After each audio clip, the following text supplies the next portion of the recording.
Present continuous tense hozirgi davomli zamon. Ayni damda sodir bo'layotgan ish harakatini ifodalash uchun present continuous tense ishlatiladi. Yasalish formulasi subject plus to be plus verb ing. I ga am, he she ga is, we use ga are ishlatiladi, fe'lga esa ing qo'shiladi. Gap turlari darak gapda I am eating lunch now, inkor gapda she is not watching TV, so'roq gapda are they playing football. Ishlatilish holatlari birinchisi ayni damda sodir bo'layotgan ish harakatlarini aytish uchun ishlatiladi. For example, look, it's raining. Ikkinchisi vaqtinchalik holatlarda I am living in Tashkent for 2 weeks.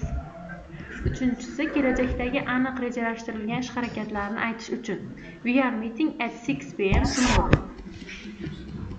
Kalit so'zlar now hozir, at the moment ayni damda, currently hozirda, look qara, listen eshit, tonight bugun oqshomda.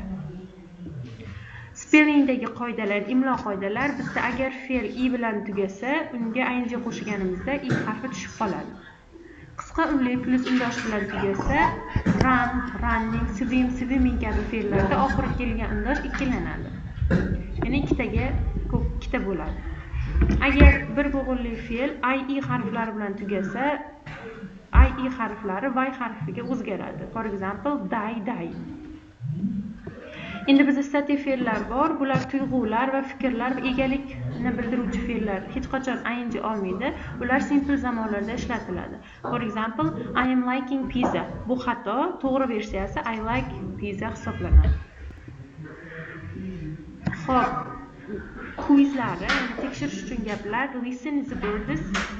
To'g'ri shaklini qo'yasiz. I right now, hop, not sleepni present continuous holatda tuslaymiz. Uchinchisida esa hozir siz uyga vaysa bajaryapsizmi degan gapni inglizchaga tuslab qo'yishimiz kerak bo'ladi. Xo'p, e'tiboringiz uchun rahmat. Quizning javoblarini esa kommentariyada